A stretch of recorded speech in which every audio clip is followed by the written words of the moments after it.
Hello, my dear students. Uh, Today's topic based on properties of gamma function. And in last lecture, we discussed already two properties of gamma function, in which property number one we solved already, and property two we only discuss formula, right? तो यहाँ पर आज उसकी फॉर्मूले को हम proof करेंगे. तो अगेन मैं एक बार रिमाइंड कर रहा हूं. फर्स्ट प्रॉपर्टी नंबर वन मैंने आपको प्रूफ करवाया था. Gamma 1 is equal to 1. We have discussed already, हम इसको प्रूफ कर चुके हैं. प्रॉपर्टी नंबर 2 हमने सिर्फ फॉर्मूला डिस्कस किया था, हमने इसे प्रूफ नहीं किया था.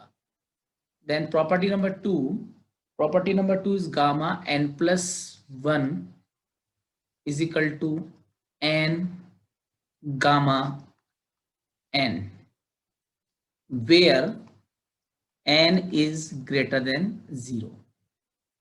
प्रॉपर्टी को हमने सिर्फ डिस्कस किया था, वी डिड नॉट सोल्व. कैसे ये आया था उसे हमने नहीं किया, तो आज इसको हम सोल्व करेंगे. तो प्रॉपर्टी नंबर 2 का सॉल्यूशन देखिए.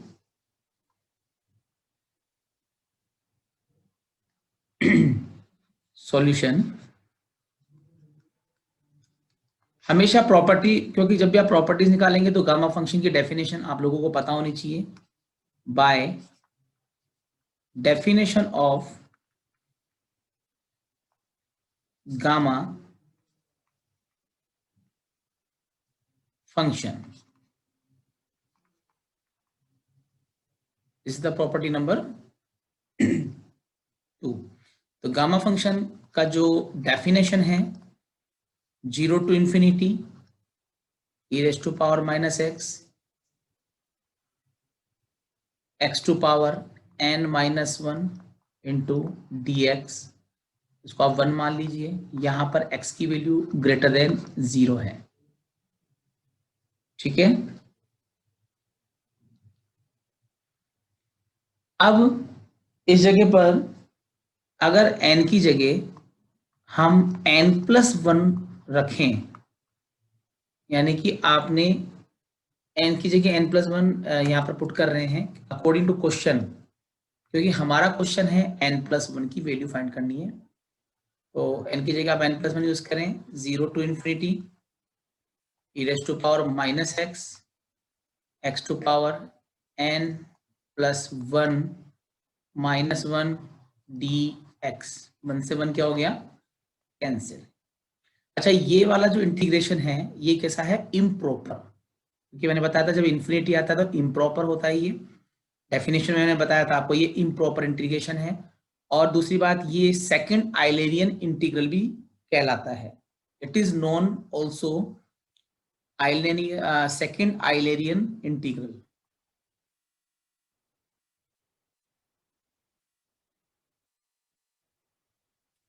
तो अब इसको आप सोल्व करते हैं. 0 to infinity e raised to power minus x to power n dx. अब आपने आइलेट पढ़ा था इन 12th क्लास.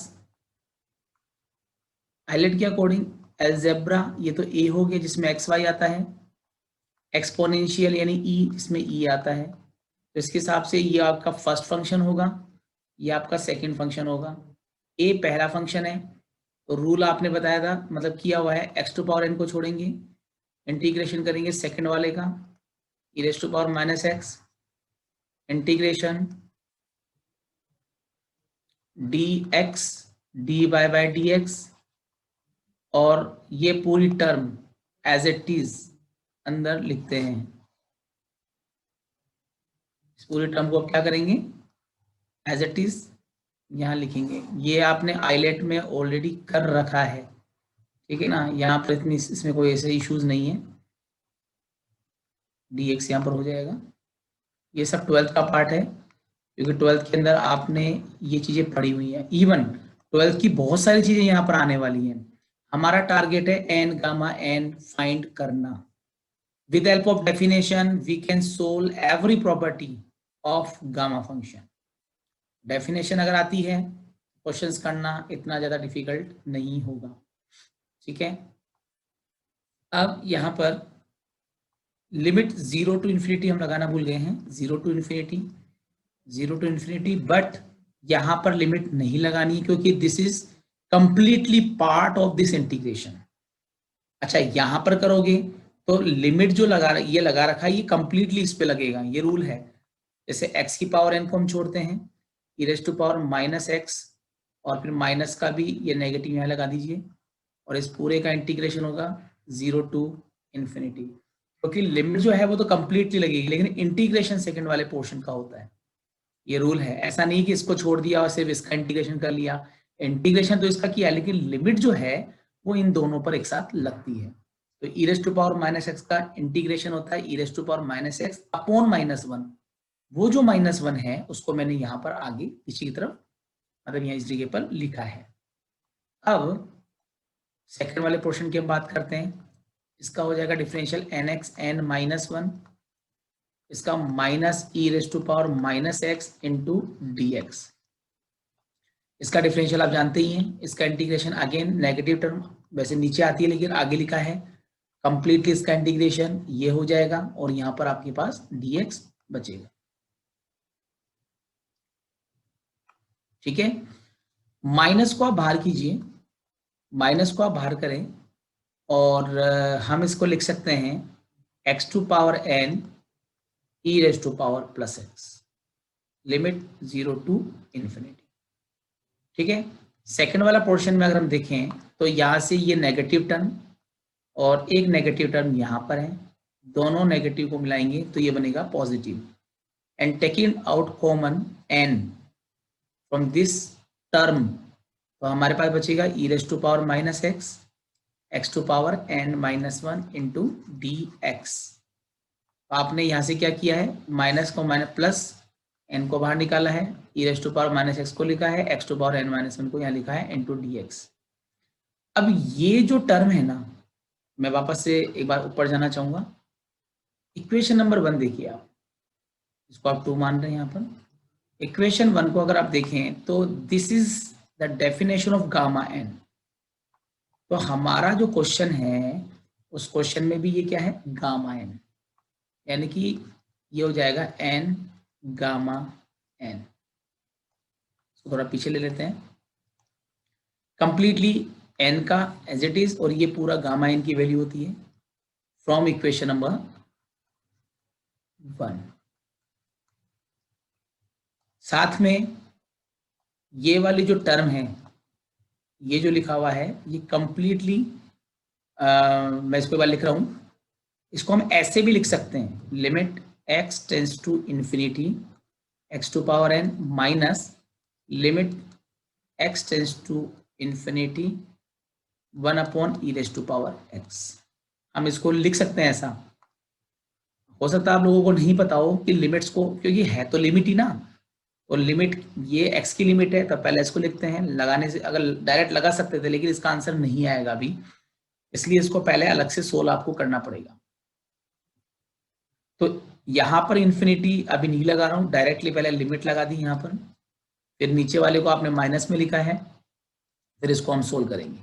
दोनों को अलग अलग सोल्व करने पर ये 100% है कि इसकी पूरी वैल्यू आपके 0, सॉरी मैंने एक बहुत बड़ी गलती करी है यहाँ पर, लिमिट पूरे पे लगेगा, लिमिट पूरे पे लगेगा।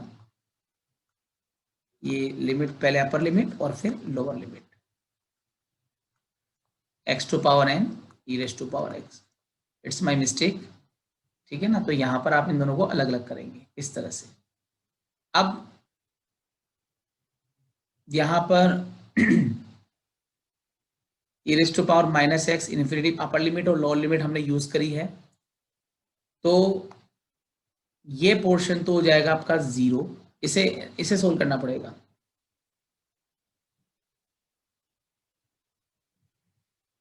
यहाँ पर इन्फिनिटी नहीं आएगा, यहाँ पर 0 आएगा, ठीक है।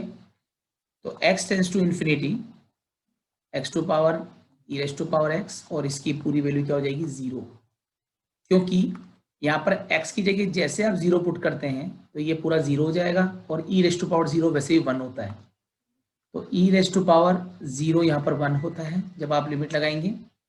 और लिमिट लगाने के बाद में ये वाला पोर्शन हो जाएगा 1 और ये वाला हो जाएगा 0, तो 0/1 0 होता है, ठीक है।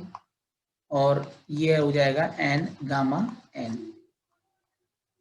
तो हमारे पास जो रिमेनिंग टर्म होगी वो है limit x tends to infinity.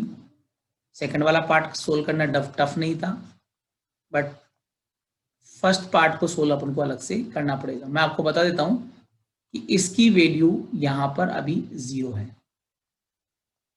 अब कैसे है, 2 मिनट वेट कीजिए। अच्छा, इसके लेफ्ट में किसको सोल्व कर रहे हैं आप, n+1 गामा ऑफ n+1 को हम सोल्व कर रहे हैं, इसलिए ये वाली जो टर्म है ये क्या होगा, 0 के इक्वल होगा। अब कैसे होगा वो मुझे आपको अलग से बताना पड़ेगा। जिसकी लिमिट अच्छी है उसके लिए ये क्वेश्चन करना टफ नहीं है, और जिनको लिमिट सोल्व करना कम आता है उनके लिए प्रॉब्लम है, ठीक है। तो वैसे इसका जो स्टैंडर्ड वैल्यू है वो 0 होता है, सो आई एम टेकिंग 0 और यहाँ n गामा n लिखेंगे इसको। तो कंप्लीटली जो फाइनल आंसर आपके इस क्वेश्चन का होगा वो है n+1 gamma of n+1 is equal to n gamma n, ठीक है। इसको हम आगे यूज करेंगे।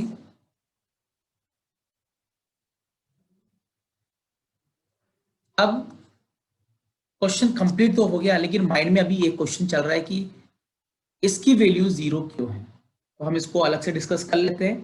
मैंने बीच में इसलिए नहीं कराया क्योंकि क्वेश्चन अपना डिस्टर्ब होता।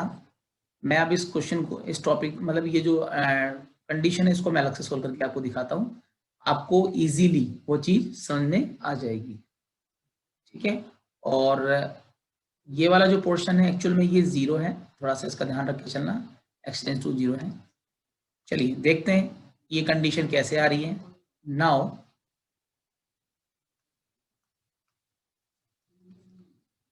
इसको मैं अलग से सोल्व करके दिखा रहा हूँ। वी डिस्कस, आपको लिमिट्स की थोड़ी सी यहाँ पर प्रैक्टिस हो जाएगी और रिमाइंडर भी होगा, क्योंकि काफ़ी टाइम बाद आप कर रहे हैं तो हो सकता है कि आपके माइंड में वो चीज़ नहीं आए जो हमने पहले की हुई है।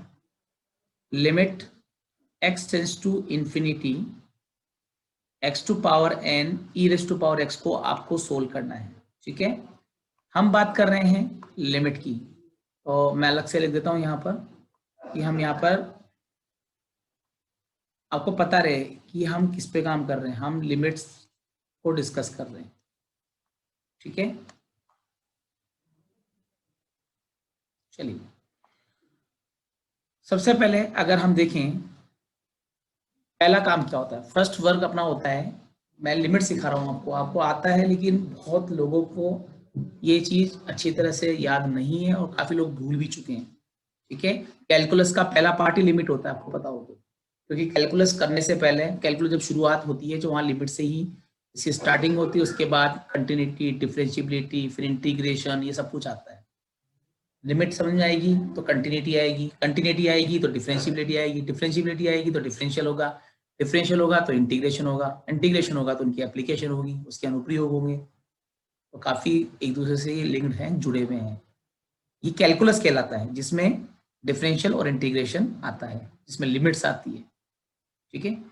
अच्छा, अब इसमें देखिए सबसे पहला क्या काम करते हैं, सबसे पहले हम लिमिट लगाते हैं। जैसे x की जगह इन्फिनिटी रखा और e raise to power infinity, तो मैं आपको बता दूं कि x की इन्फिनिटी की पावर कुछ भी हो इन्फिनिटी होता है, और e की पावर इन्फिनिटी भी इन्फिनिटी होता है। तो ये आपका infinity form, infinity by infinity हो गया, और हम इसे बोलते हैं इनडिटरमिनेंट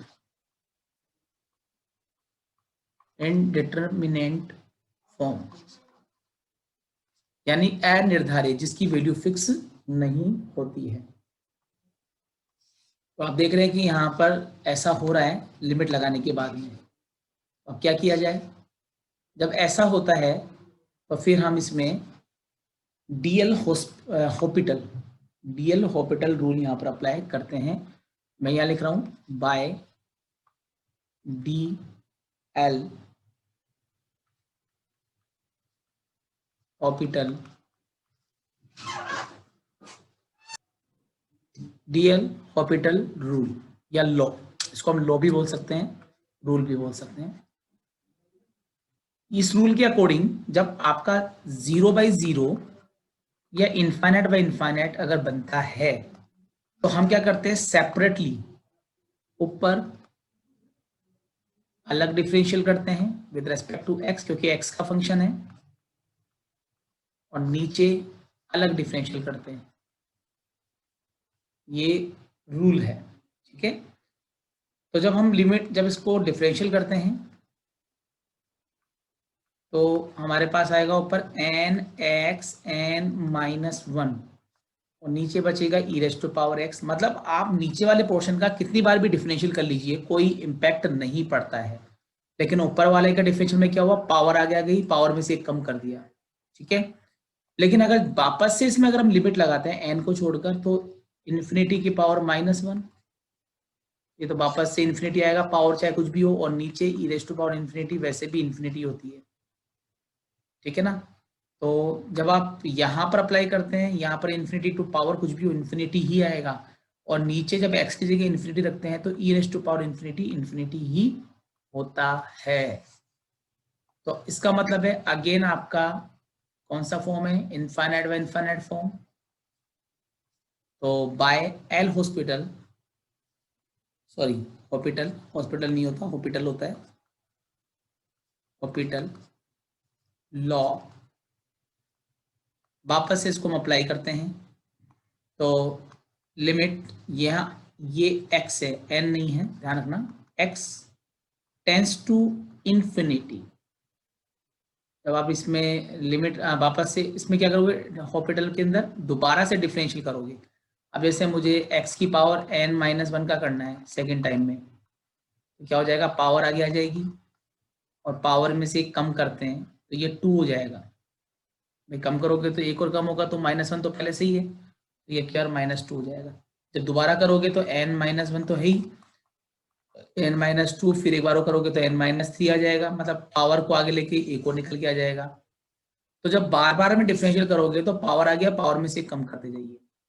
तो देखो यहाँ पर अब की बार पावर आगे आएगी, n तो पहले से था, x की पावर n-1, और नीचे कोई इम्पैक्ट नहीं पड़ता है। तो आपने क्या किया, जब फर्स्ट जैसे x की पावर n का फर्स्ट टाइम करोगे तो n(x(n-1) आएगा। जब आप दोबारा से करेंगे, अगर इसका दोबारा से इसका करेंगे तो ये आएगा n-1 x⁻n-2, पावर बढ़ जाएगी ऊपर। अगर इसको दोबारा से करोगे n-1 n-2 आगे आ जाएगा, फिर में n-3 हो जाएगा, फिर दोबारा करोगे n-1 n-2 3 आगे आ जाएगा, उसमें फिर एक कम हो जाएगा। तो ये लगातार क्या हो रही है, पावर आगे आती जा रही है। जब इसका किया तो पावर आगे एक कम -1, फिर दोबारा करोगे तो ये पावर आगे आ जाएगी और यहाँ फिर टूट जाएगा, मतलब एक कम हो जाएगा, फिर आगे ले जाओगे फिर एक कम हो जाएगा, फिर आगे ले जाओगे, फिर ये डिफरेंशियल करने के बाद लगा एन टाइम डिफरेंशियल इस तरह से अपन करते हुए जाएंगे, तो ये डिफरेंशियल आपका डायरेक्टली हो जाएगा। तो इस जगह पर यहाँ पर इसको जब हम एन टाइम डिफरेंशियल करते हैं, ठीक है, इसको जब हम एन टाइम डिफरेंशियल करते हैं तो ये कुछ ऐसा बनता है, limit x tends to infinity n(n-1), फिर जब हम इसको करते जाएंगे n-2 n-3, करते करते करते करते लास्ट में ये कम होता हुआ 3 to 1 तक जाएगा, ठीक है ना, क्योंकि ये मिनिमम की तरफ जाता है हमेशा 1 की तरफ। लेकिन जो ऊपर है ना वो n-n हो जाएगा। क्यों हो जाएगा ये भी देख लो, सॉरी यहाँ पर आप n-1 किया तो 2 आ जाएगा ना यहाँ, क्योंकि पीछे अपन ने n-2 यूज किया था, यहाँ पर इस जगह पर आपको यहाँ पर 2 यूज करना है, क्योंकि लगातार वैल्यू डिक्रीज हो रही है ना इस जगह पर। तो पावर आगे, पावर में से यहाँ देखिए, पहले पावर n(x(n-1) यहाँ पर 1 था, फिर यहाँ पर 2 आ गया, अगली बार में यहाँ 3 आ जाएगा, फिर 4 आ जाएगा, फिर 5 आएगा, फिर 6, तो n टाइम जाओगे तो यहाँ पर n आ जाएगा, क्योंकि ये लगातार डिक्रीज होगा। तो यहाँ पर आगे 2 मतलब 2 3 4 डिक्रीज का मतलब है कि इसमें से कम हो रहा है, बाकी ये वैल्यू बढ़ रही है। तो लास्ट में n टर्म्स तक जाते जाते ये n हो जाएगा, और ये वाली term n, n-1, n-2, n-3, 3, 2, 1 ऐसे इस तरह से इसको लिख सकते हैं। और डिवाइड के अंदर कोई फर्क नहीं पड़ेगा कितनी बार भी इसका आप ये कर ले। तो यहाँ पर ये जो टर्म है ऑलरेडी जानी पहचानी है, हमने पढ़ा हुआ है पहले। Limit x tends to infinity, इसको हम बोल सकते हैं फैक्टोरियल n, और ये बन जाएगा x टू पावर 0, नीचे बचेगा e raise to power x। Factorial for n या n फैक्टोरियल एक ही बात है। इसको लिखा है n, n-1, n-2 dash dash dash 3, 2, 1, यानी ये लास्ट में 1 तक जाता है, इस तरह से इसको अब लिखेंगे। तो x की पावर 0 वैसे भी 1 होता है, ये आपको पता है ही। फैक्टोरियल n को आप बाहर निकाल दीजिए और हमें लिमिट यूज करनी है सिर्फ 1/e⁻x पर, ठीक है। जैसे ही आप लिमिट लगाते हैं तो 1/e⁻∞, ठीक है। तो फैक्टोरियल n e⁻∞ इंफिनिटी होता है और इसकी वैल्यू हो जाएगी 0, क्योंकि 1/∞ 0 होता है, तो कंप्लीटली क्या हो जाएगा 0। तो बात सिंपल है कि limit x tends to infinity x to power n e⁻x को सोल्व करेंगे तो ये कंप्लीटली क्या हो जाएगा 0 हो जाएगा। तो मैंने डायरेक्टली वहां पर आपको बताया था कि इसकी स्टैंडर्ड वैल्यू 0 होती है, ठीक है। दिस इज द कंडीशन, ये आपको ध्यान होनी चाहिए। तो इस तरह से उसको प्रॉपर्टी नंबर 2 को हम कर सकते हैं। Now I am taking property number 3। Property number 3 बहुत आसान है, ज़्यादा कुछ उसमें दिया हुआ नहीं है, मैंने आपको थोड़ा वो डिस्कस लास्ट क्लास में किया था। शो दैट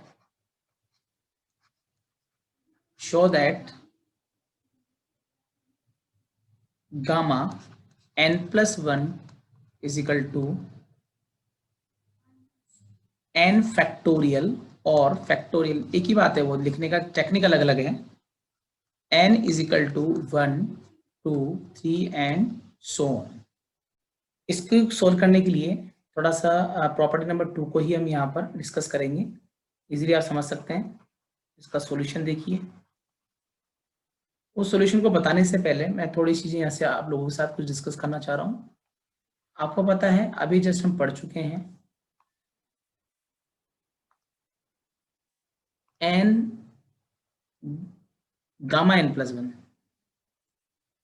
गामा n+1 को आप लिखते हैं n गामा n, यानी कि आपने क्या किया, जो n है उसको n गामा n लिखने का मतलब है यहाँ +1 है, यहाँ पर +1 नहीं है, यानी एक वैल्यू यहाँ पर 1 यहाँ पर कम हो गया है, ठीक है। अब मान लीजिए यहाँ पर मैं लिखता आपके जैसे n+1 आपने लिखा है, उसी तरह से अगर यहाँ n लिखा जाए तो क्या होगा, एक वैल्यू फिर एक 1 फिर कम कर लीजिए तो n-1, यहाँ पर n-1 हो जाएगा, ठीक है। यहाँ पर n है तो कम हो गया, एक एक इसमें लेस होगा। अब मान लो यहाँ n-1 है तो आप वापस से 1 लेस करोगे तो ये 2 हो जाएगा, यहाँ पर ये 2 हो जाएगा। अब मान लो कि n-2 को लेके चलना है तो एक और लेस हो जाएगा n-3 इन गामा। तो ये कंडीशन आप अप्लाई कर सकते हैं, ठीक है। रेगुलर बेस पर आप ये चीज बना सकते हैं एक के बाद एक। तो n+1 है तो n गामा n, यानी कि एक कम हो जाएगा, 1 कम हो जाएगा। इसी तरह से गामा n की बात करें तो -1 यानी 1 लेस हो रहा है, माइनस करेंगे तो एक और लेस हो जाएगा तो 2 हो जाएगा, और 2 करोगे तो एक और लेस हो जाएगा 3। तो ये एक पूरी एक प्रोसीजर है, बना सकते हैं। तो इस क्वेश्चन में आप यही कर रहे हैं। वी नो दैट सिंस हम पढ़ चुके हैं gamma n+1 is equal to n gamma n, ठीक है। अब मैं जो ये n है सेकंड वाला पोर्शन मैं बात कर रहा हूँ इसको क्या लिखा हुआ है इसने n-1 n, ये लिखना है तो हम इसको लिख सकते हैं n-1 गामा n-1, फिर हम इसको थोड़ा सा और आगे प्रोसेस करते हैं, n-1।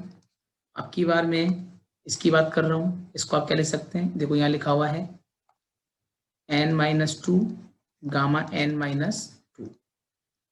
तो इस प्रोसेस को हम n टाइम कंटिन्यूसली इसको हम बढ़ाएंगे, तो ये जो टर्म है n-1, n-2, n-3, n-4, 3, 2, 1, मतलब ये कम होता हुआ इस तरह से बन जाएगा n-1, n-2, n-3 and dash dash dash 3, 3 × 2 × 1, मतलब लगातार इसको हम क्या कर रहे हैं, कम कर रहे हैं, 3 × 2 × 1। तो ये एज इट इज, मतलब इसको कम कर रहे हैं। अच्छा ये देखिए, इनिशियल में दोनों का n सेम है, यहाँ पर n-1, n-1 सेम है, या n-2, n-2 सेम है, तो ऑब्वियसली लास्ट में अगर यहाँ 1 है तो गामा के अंदर भी यहाँ पर क्या आएगा, 1 आएगा। ठीक है, तो ये तो बन जाएगा आपका फैक्टोरियल n, और गामा 1 की वैल्यू 1 होती है, क्योंकि गामा हम प्रॉपर्टी 1 पढ़ चुके हैं, गामा 1 = 1 होता है। ठीक है, और ये जो रिमेनिंग टर्म है, ये वाली टर्म, ये कंप्लीटली आपके फैक्टोरियल की फॉर्म में लिख सकते हैं। तो ये आपका होगा फैक्टोरियल n। ठीक है, ये हमको पता होना चाहिए कि फैक्टोरियल n की वैल्यू क्या होती है। Factorial n, n-1, n-2, 3, 2, 1 = factorial n लिखा जा सकता है। ठीक है, तो दीज आर द कंडीशन जो हमें पता होनी चाहिए। ये कंडीशन अलग है, ये कंडीशन अलग है। तो ये आपने प्रूफ किया। तो ओवरऑल आपको प्रॉपर्टी 2 और 3 से क्या लर्न करना है, ओवरऑल आपको याद करना है जो मैं आपको बता रहा हूँ कि गामा n+1 की जो वैल्यू है उसको हम लिख सकते हैं n गामा n, या लिख सकते हैं फैक्टोरियल n, या फैक्टोरियल n फैक्टोरियल, जो भी आप बोलते हैं। ये कंडीशन आपको ध्यान रखनी है, क्वेश्चन करते समय इसका यूज होगा। ठीक है, तो ये कंडीशन प्रॉपर्टी नंबर 1 को शो करता है, ये वाली कंडीशन, और ये जो कंडीशन है सेकंड वाली, ये प्रॉपर्टी नंबर, मतलब ये प्रॉपर्टी 2 था और ये प्रॉपर्टी 3 था, प्रॉपर्टी 1 हमने यहाँ यूज कर ही ली है। अच्छा, एक रिमार्क है, इनकी हेल्प से एक रिमार्क है जो आपको याद रखना है, जरा समझे।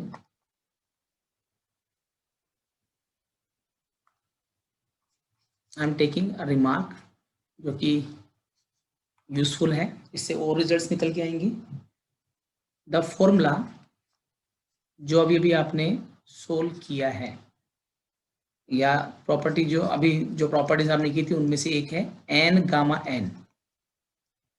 ये जो n गामा n है, इसको formula n gamma n+1 n gamma n is called a recurrence. Just a minute, अब एक नई टर्मिनोलॉजी आपके सामने है, रेक्यूरेंस फॉर्मूला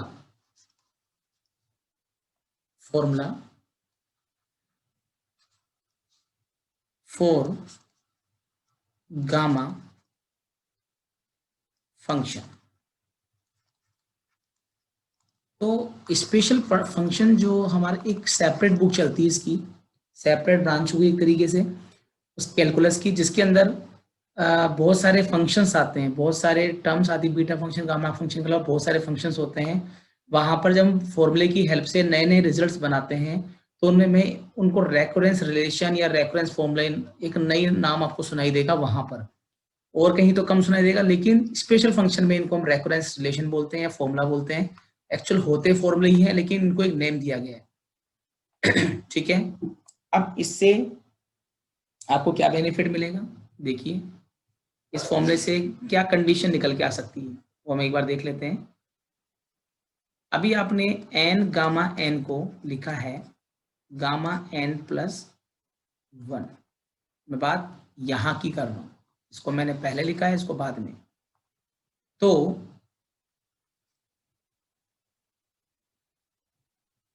गामा n होगा गामा n+1/n। ये एक नई कंडीशन आपके सामने है, ठीक है, इसको आपको ध्यान रख के चलना है।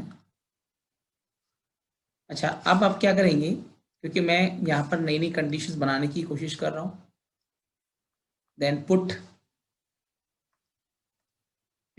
अगर सपोज करो मैंने एन की जगह 0 पुट किया, तो ये हो जाएगा आपका gamma 0 plus 1 upon 0।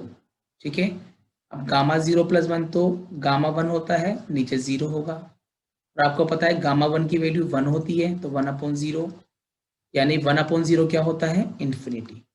Again an की जगह 0 पुट किया, 0 यहाँ पर रख रहा हूँ मैं, 0 प्लस 1 अपॉन 0 यहाँ रखेंगे तो 0 प्लस 1 1 होता है, गामा 1 की वैल्यू 1 होती है, नीचे 0 है, 1 अपॉन 0 इन्फिनिटी होगा। तो क्या प्रूफ हुआ, तो आपने एक नई चीज सीखी कि गामा 0 की वैल्यू इन्फिनिटी होती है, या इनफाइनाइट आप जो बोलते हैं होती है। ये भी एक कंडीशन है जो हमें याद रख के चलनी है।